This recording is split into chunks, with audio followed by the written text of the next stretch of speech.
Yeah, here we go now, baby. We are right back into the action for another day of the week. Welcome to the Mega Football Friday edition of Before You Bet. Airing live right now on the Covers YouTube and X channels. We are proudly presented by BetMGM. Make sure you check them out for all of your sports betting needs, especially football here tonight, Saturday, Sunday.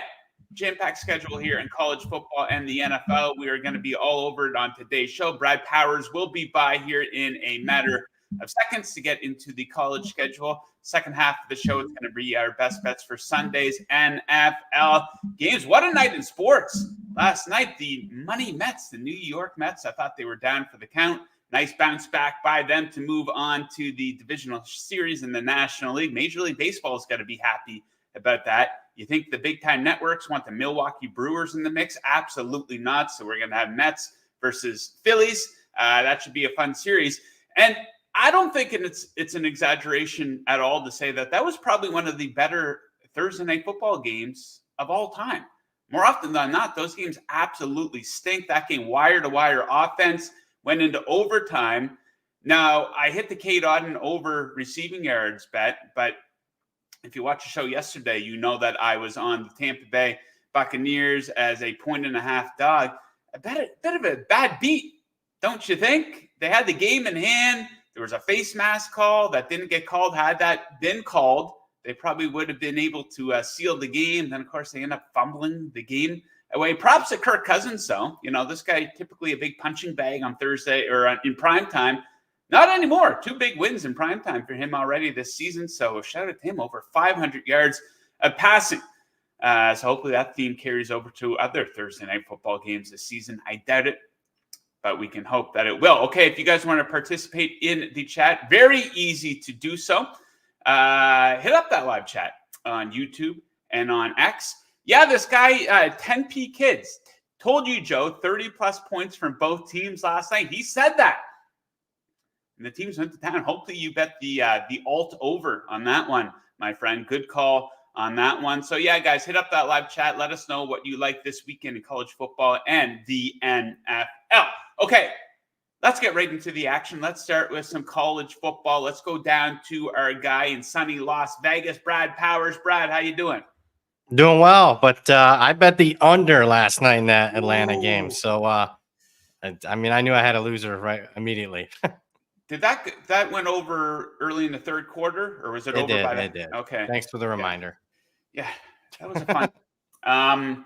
Okay, so we got a bunch of games to rip through here, including 4 total best bets from Brad to add to the ones he gave out on Monday. Now, if you did or didn't watch Monday's show, on Monday, Brad gave out Arizona -5.5. That's up to 6.5. And he gave out Connecticut -14. That's all the way up to 17.5. So that is why you want to check out the Monday edition of the show. If you want analysis for those picks, you can find that video here on the Covers YouTube channel under the live section. Okay, so let's not an incredibly sexy slate here, Brad, this weekend in college football, but there are some games of note. So we'll touch on those before getting into your best bets. So let's start with the schedule here. Tonight, there's 4 games on the board. 3 of the 4 games have spreads higher than 16, so we might not see some competitive football tonight. I guess the marquee game would be Michigan State, Oregon on Fox. Oregon favored by 23. Anything stand out on the board here tonight?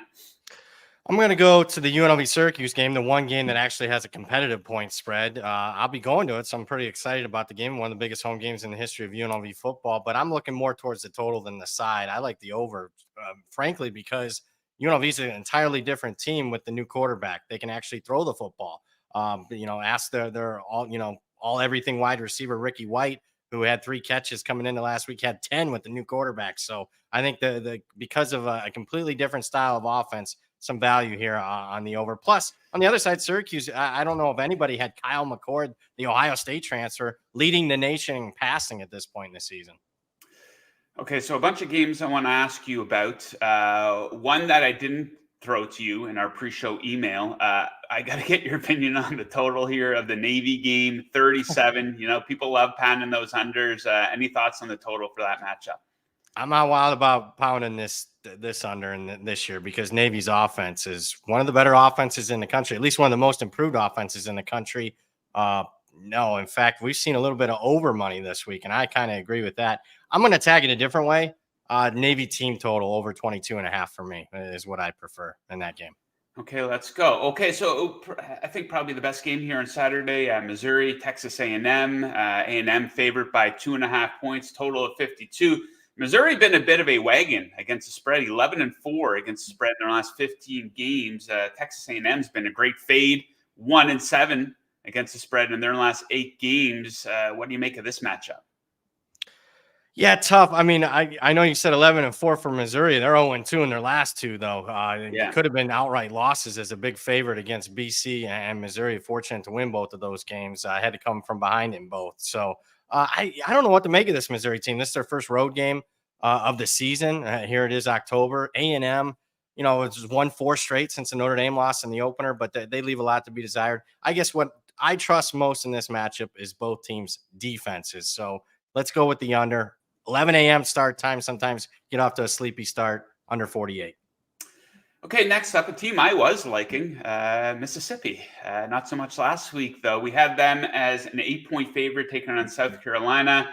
We have a total of 54 points in this one. Both teams strong against the spread so far this season. Do you think Ole Miss can bounce back? I like a matchup here. Their defensive line, one of the best in the country. Look at any metric you want to look at, whether it's the basic one, sacks, TFLs, or you want to look at advanced like EPA per rush and success rates. Their defensive front against the South Carolina offensive line that's allowed 16 sacks. So I like that matchup. The only caveat to this one is, well, what's Ole Miss's frame of mind after losing last week? And I have heard nothing but smoke on this start in the summer about Lane Kiffin with 1 foot out the door. So that makes it a lean on Ole Miss -8, not a run to the window best bet material. Okay, let's go to prime time Saturday night on ABC. We have Tennessee -13.5, some 14s out there as well, taking on Arkansas. Total of 57 on the high end there. Tennessee perfect against the spread on the season. You think they stay that way? Possible. I mean, 4-0 against the number and covering by 3 touchdowns per game. So seems easy, doesn't it? I don't know. This Arkansas team, I think, is going to give their defense some fits, or at least some looks that they haven't seen all this year. They got a quarterback by the name of Taylor Green that can run around and maybe avoid that vaunted Tennessee pass rush. So I like the over in the game. I think Tennessee's offense, they put that offense away in the second half against Oklahoma because they didn't need it. I think they'll stretch their legs off the bye. And again, I like Arkansas's offense, at least to have somewhat success against Tennessee's defense. Okay, now it is time for Brad's best bets. We have 4 of them. Let's start with, I guess, which would be the marquee game out of all of these. It might not be that exciting of a game. Michigan in Washington. Washington favored by a point. Total of 41.5. That's tied for the 3rd lowest of the week. Do you think the Wolverines can keep winning ugly here, Brad? No, and obviously a little different than the last time these two teams met 9 months ago for the national championship. So we get a rematch here, although both teams are completely different coaching staffs, different, almost entirely new starting lineups. I like Washington for a variety of reasons. Number one, first road trip for Michigan, believe it or not, of the season. We'll see how they react to that with a new quarterback. Speaking of Michigan's quarterback, last I checked, Dave Portnoy hasn't bought that Michigan quarterback yet. So they leave a lot to be desired in the passing game. And then Washington statistically far superior in this matchup. I think you just change a couple plays in these two team seasons, and we got a much different point spread. So in a very low total, do I want to lay 1.5? Because I could see maybe 21-20.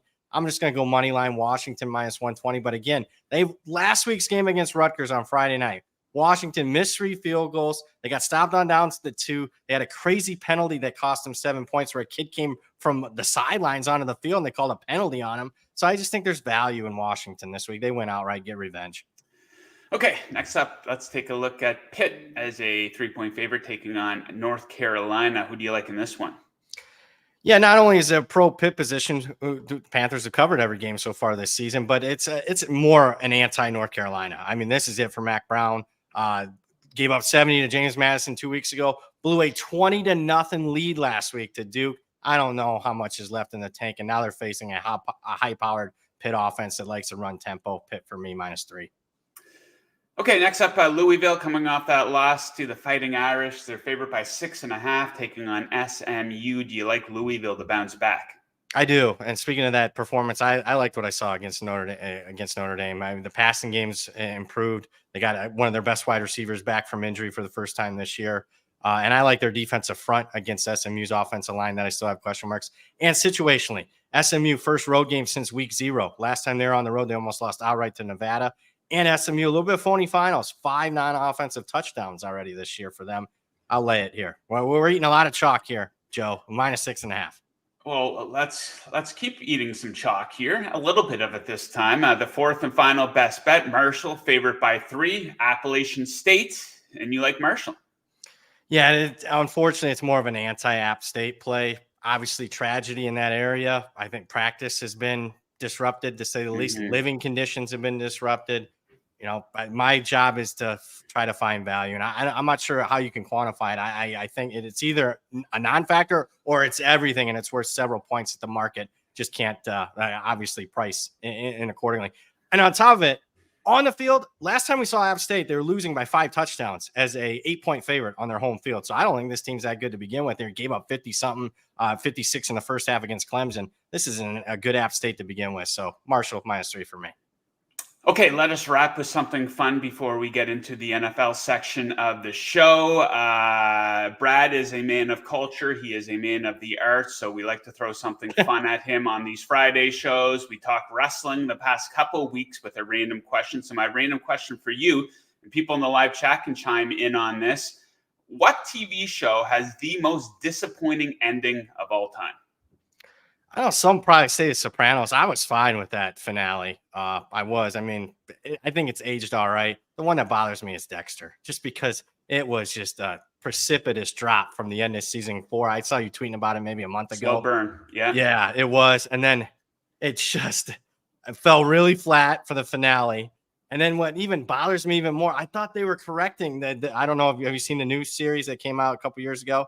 Yes. So I thought they were correcting some wrongs there, and then that felt rushed. The finale to that show felt like, and we need a few more episodes here to connect some dots and cross some T's here, and it's just so disappointing because I would say the first 4 seasons of Dexter are as good as any TV show ever.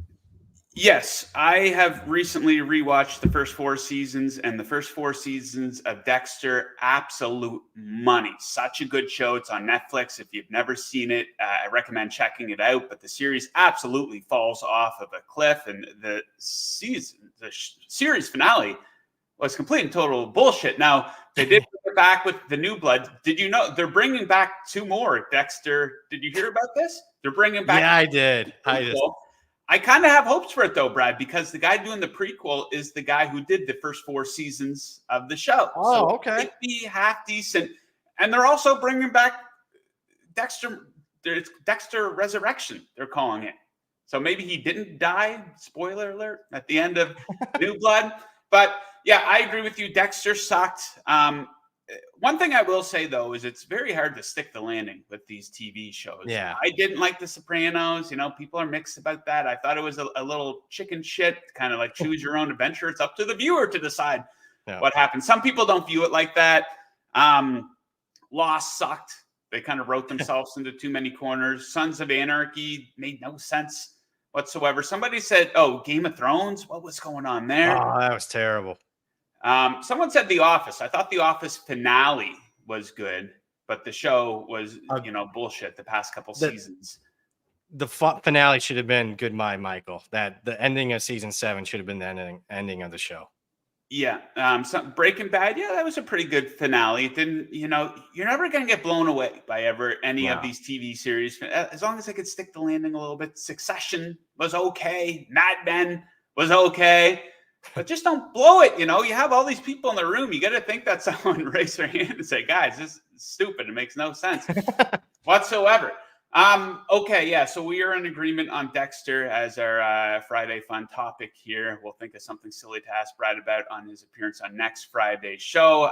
But we will be seeing Brad on Monday. We have a sexier looking schedule here in college football next season. So make sure you tune in to see Brad on Monday. We'll try to get some closing line value, try to get ahead of some of these numbers. So, Brad, thanks for joining today. Best of luck with all your bets this weekend, and we will catch you on Monday. Right back at you, Joe. Take care. Yes, sir. The man right there. A man of the arts, a man of the culture. Yeah, it's always a popular topic when you bring up how bad the Dexter finale sucks. Seinfeld kind of, yeah, that was kind of weak too. It's hard to do though. That's kind of what I recognize. I'm always disappointed by these shows. But okay, enough TV talk. Well, maybe we'll ask our next guest his opinion on the topic. I don't know if he's a TV guy. A lot of people in the live chat weighing in here. Magnum PI. I've never seen that one. Jingles, let's bring him in here. The man with the sexiest smile in sports. Ben Jingles, you watch a lot of TV series? Anything stick out to you as something that ended especially poorly? You are muted, my friend. You are muted. Muted. There we go. You ruined Dexter for me. I was going to watch it. I was going to sit down this weekend, and now I didn't get the spoiler warning, and ouch. Dude, it's like, sit down and watch it. It's like 8 seasons long. Watch the first 4 seasons. No, I'm like a 20-minute show guy. I just need random episodes of Seinfeld, random episodes of South Park.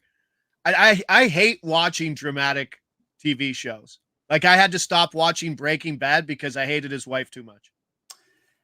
Yeah, I understand that. That's kind of a common opinion on that show. I needed, though, to break up the sports. Every Tuesday and Wednesday, I got to watch something. I've been watching the new Penguin show on HBO, which is pretty good. People are calling it Batman Sopranos. But it's always usually like something in the background where I'm just kind of watching it with something else going on, like double content, basically. So a lot of horror movies. It's October. It's time to get spooky. Producer Mix just sends me gems constantly and what to get into. Your thoughts on the Thursday night football game last night? A bit of a bad beat for me and anyone else who was on the Bucs here. It looked like they had the game in hand, but they fumbled it away. They didn't get a face mask call that they should have got. Exciting game though. Like, it's probably not a stretch to say that that's probably one of the better Thursday night football games ever, right? Back and forth, awesome offense. I fell asleep in the fourth quarter because I'm an old man. Like, watching it on my phone in bed, out cold. Wake up, had the K-Dot in over 3.5. Went to go watch, and I do it to myself. I don't go right to the box score. I go to the ESPN play-by-play to see where it is because I just needed it one, and it just looked like Tampa Bay could have put that game away because they didn't have to pass. They weren't passing literally in the fourth quarter at all, and didn't get it. And I mean, Kirk Cousins 502. I came on and said what yesterday? 220. I think that was the number for the over. Ooh, so no sweat. I know, but I lost that, and those no sweat ones hurt even more because you're like, it was too easy. I should have altered it or should have went over. Indeed. Okay, so that is in the past. Let us look to the future. Sunday, we have an absolute avalanche for you guys. I think 10 total picks here. Spreads, totals, props. Let's get into it, and let's start in jolly old England. The Vikings and the Jets. Not overthinking this one. Give me the Minnesota Vikings to cover. Beautiful number inside of 3 points here, -2.5. So, guys, sometimes it's not that complicated. Minnesota is undefeated and has wins versus 3 playoff teams from last season. New York got destroyed in their one game versus a good team, a watered-down version of the 49ers. And, hey, the Vikings are for real, man. They get that new car smell. I don't think all of a sudden they're going to take their foot off the gas and start playing down to the competition. Sometimes you do see that with good teams who have been good for a while in the regular season. You see that with the Chiefs quite a bit. So in terms of how they match up, I think New York's going to have a lot of trouble moving the football in this one. They're 25th in yards per rush attempt. The strength of the Vikings defense is their rush defense. Minnesota, by the way, excellent at moving the ball through the air, second in yards per pass attempt against some pretty good competition. And just look at the coaching mismatch here. Brian Flores absolutely on fire here as defensive coordinator of the Vikings, taking on Nathaniel Hackett, who shouldn't have a job at the professional football level, but he's friends with Aaron Rodgers, so he's got the gig. So, yeah, give me the Vikings, jolly old England, to win by at least 3. Love that bet. Jingles, let's go to a touchdown prop. Nico Collins, you like him to find the end zone. Yeah, I also like your Vikings pick. I just switched. I was on Dallas plus 2.5 in my picks pool. Jumped on to Minnesota -2.5 after. Like, what was the one game? We've had one game where, like, wow, Aaron Rodgers looks good. And who was it against? The Patriots on a Thursday night. Who, like, despite producer Mick watching it, despite having some talent at corner, have been getting absolutely torched by every passing game. But speaking of getting torched, Buffalo's in a tough spot. Nico Collins is in a great spot. This number's getting shorter constantly because everything's going in Houston's favor and especially Collins' favor. So I like this TD at plus 125. I like this TD probably down to plus 115. And a lot of it has to do with obviously Joe Mixon, still more doubtful than probable in this game. And let's be honest, Nico Collins is wide receiver 1 in football right now. Nobody is close to him in terms of production and yards. And now that we have Mixon out, in the 2 games that Mixon's been out, Nico Collins, 7 red zone targets, 5 of those inside the 5-yard line. Cam Akers hasn't done much. Everybody wants to be on Diggs this week. It's going to be a big game for Diggs. People are still remembering his targets in the red zone in week 1. Well, guess what? He has 0 targets in the red zone since week 1. It's Nico Collins season. Tank Dell still kind of banged up, and it's just going to be a lot of this. And I mean, Teron Johnson's working his way back from a multi-week injury. And then safety Taylor Rapp has been ruled out. So there's a lot to like for Houston here. I like Houston on the spread. And I think Khalil Shakir just got ruled out as well. So Buffalo in a tough spot. I have some thoughts on that game momentarily. But first, let us go to Ravens-Bengals.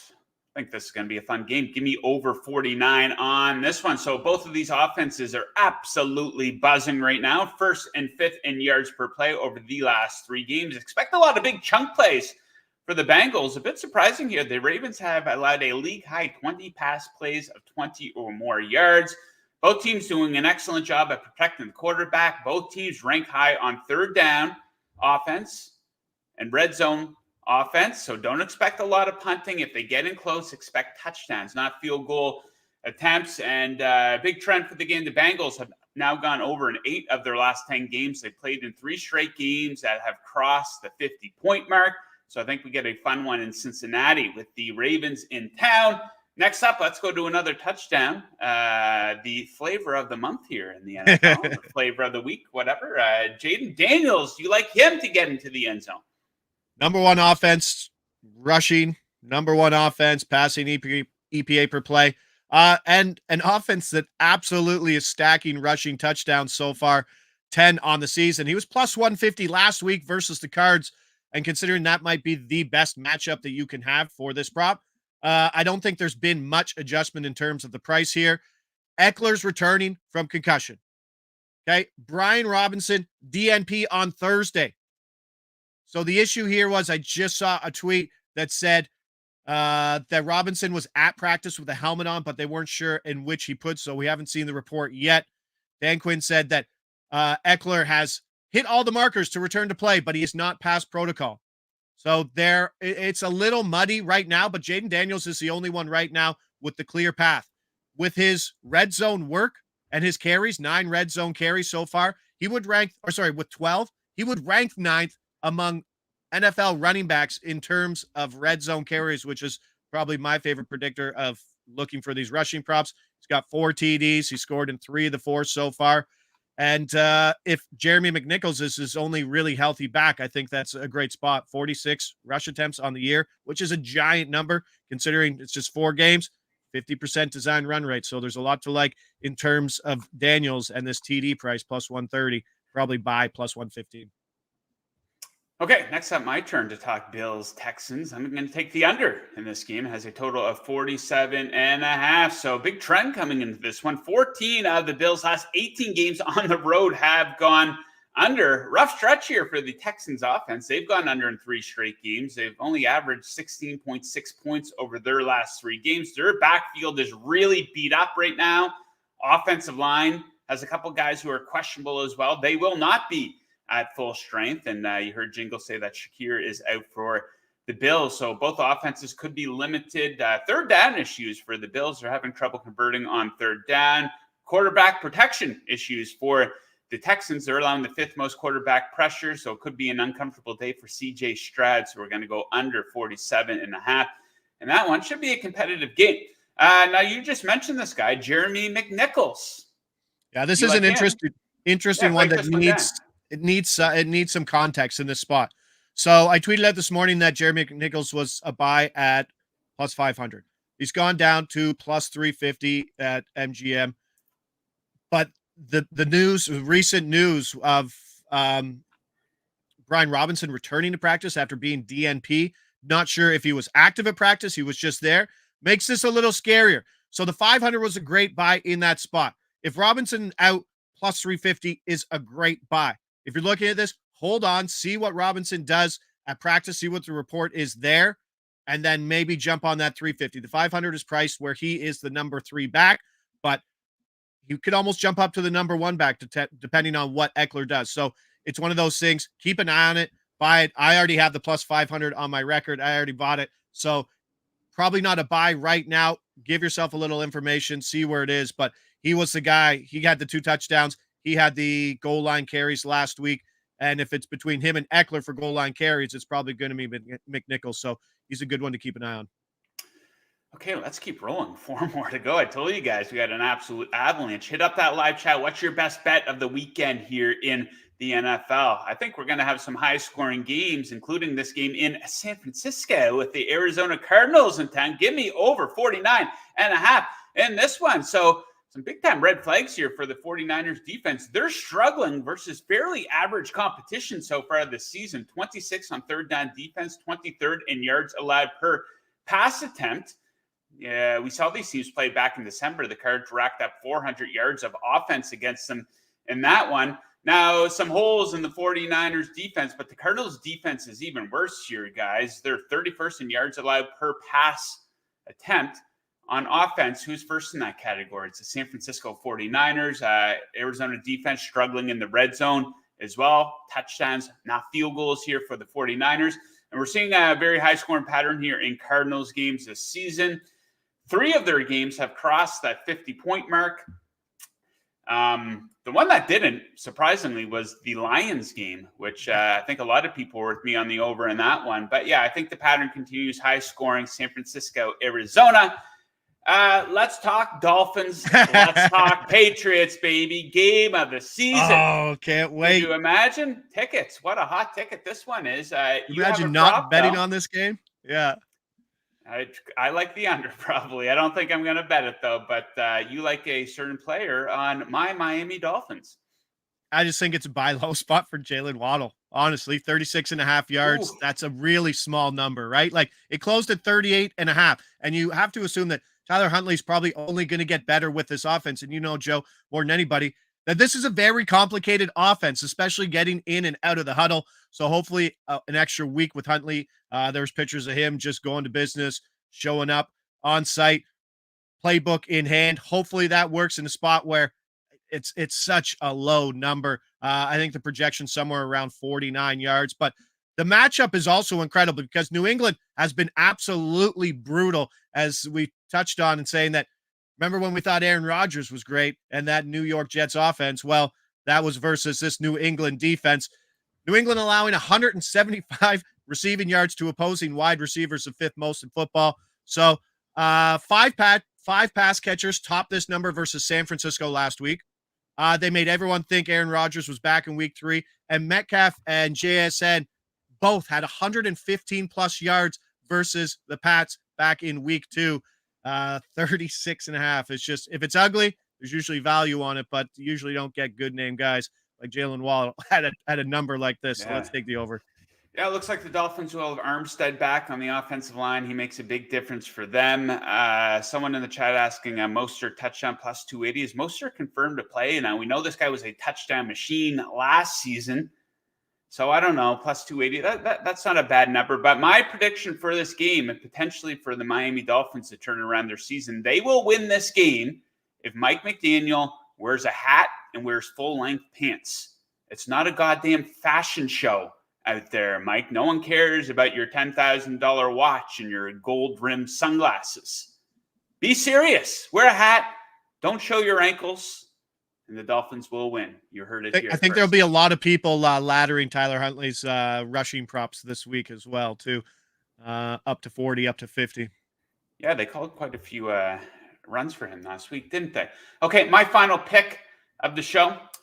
I might have one for the Sunday Night Football game. Probably like the under in that one. But I told you guys I like a lot of scoring in some of these games. I like the Green Bay Packers to score a lot of points here in LA against the Rams. We're going to go over 26.5 on their team total. Pretty simple here, guys. This is a matchup between the Packers, who are second in yards per play, versus the Rams defense, who is dead last in yards allowed per play. I think this is a great matchup for Jordan Love.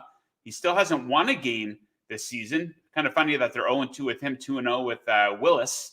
But should be plenty of motivation for him coming off a loss to light up this Rams secondary that's last in yards allowed per pass attempt and 29th in opponent completion percentage. The Rams having a lot of trouble getting stops on third down. They can't get stops in the red zone. The Packers have scored at least 29 points in 3 of their 4 games this season. So I think that they're absolutely going to roll, at least offensively, in this one. So give me the Packers to go over that team total 26.5. Next up, Jingles, here to announce that he is a Swiftie. Tell us why. Let's go. Stop. Swiftie, let's go. 10P Kid says strong chance for Mostert to play. I believe that was Mike McDaniel quote today that came out.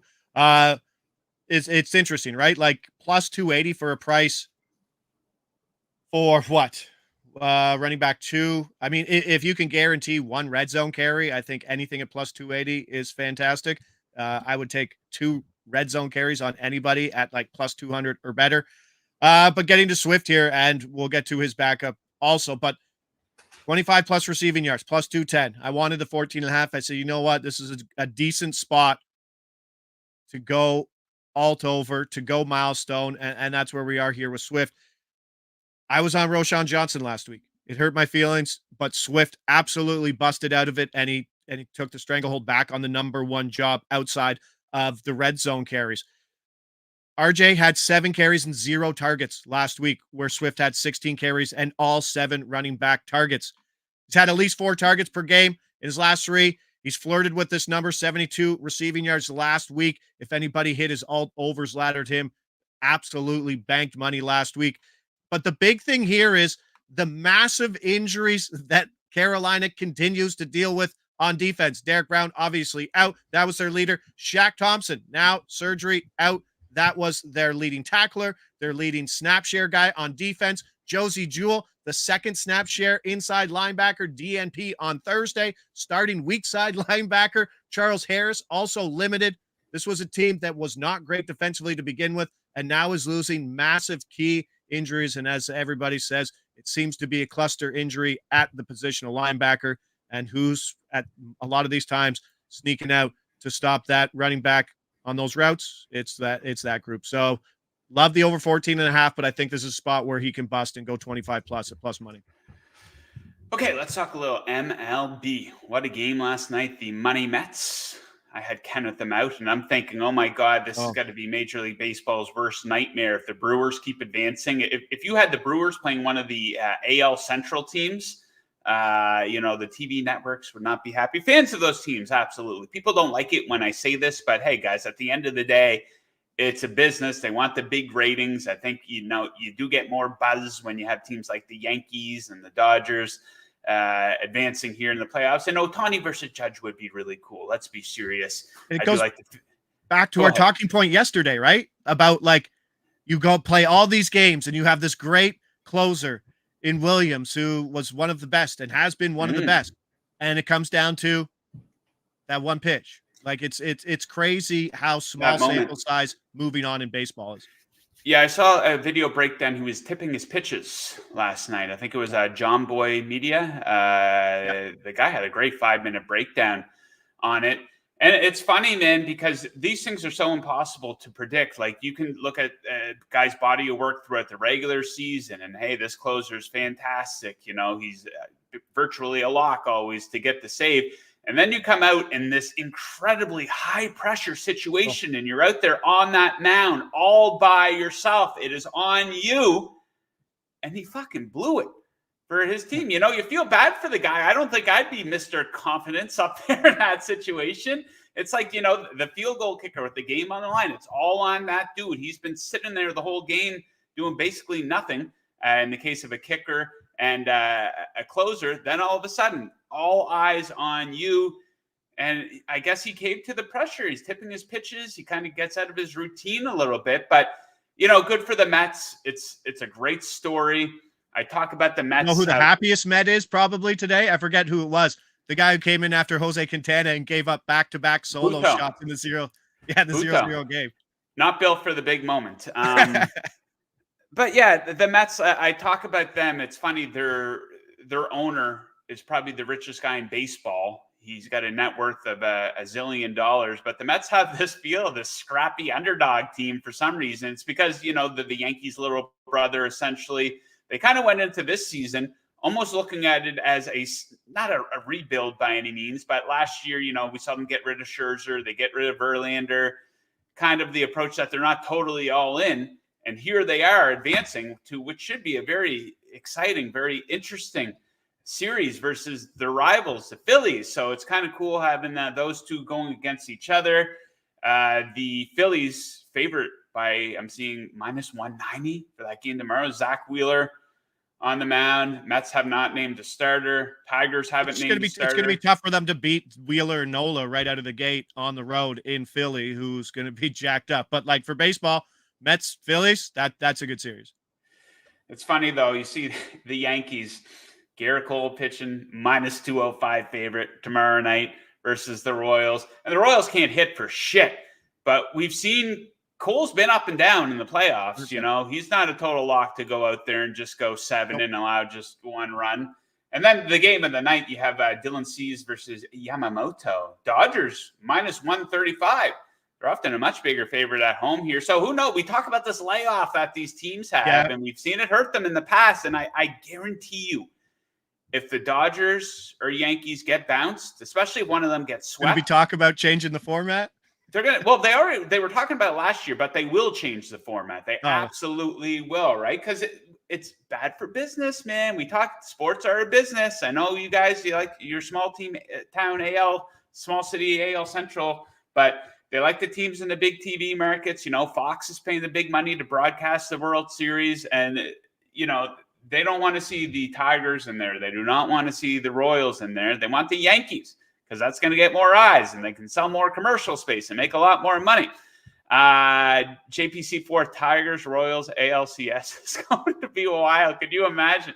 Hey, I hope so. I'll watch it. I'm a hardcore fan, though. And it's all about, to get these big TV ratings and stuff. The hardcore fans typically don't care about that, but you got to attract the casual fan. You want it to have the casual interest. And if you have Ohtani versus Judge, you're going to have a lot of eyes. That's going to be the biggest World Series if it happens in a very, very long time. And the Phillies are cool too. I think the Phillies are going to get through. That would be my pick right now to win the World I think Series. they can spin the Tigers going deep pretty well in a storybook narrative for sure. Yeah, pitching chaos for the Tigers. I don't know how much. 100%. 10P kids. Yep, I'm with you. -125 is insane for Cleveland. Yeah, shout out to John Metler. I approved his day off on Monday. He will be going. Stop it. Is he going? He's going to Cleveland to see his Tigers. I don't know. He's the only Tigers fan I know in my life. So, yeah. Is he wearing Tigers gear? You got to wear a ball cap. He wears a ball cap here on the show, right? I don't know if he's much of a jersey guy necessarily, but yeah, he'll be repping them. I don't know. Sure. I heard it's not one of the nicer stadiums to be an opponent in. Oh, Cleveland? Yeah, but hopefully, yeah. He's got to be on the show Monday, so hopefully he doesn't show up with a black eye on the show here. It's tribe time, according to Tim. Absolutely. Yeah, I'm big. Yeah. Voit knows what he's doing. Voit knows what he's doing. He managed that bullpen all year. He's been playing basically playoff baseball all year with that rotation. Cleveland rolls. So who would you put into the World Series here? Gun to your head right now.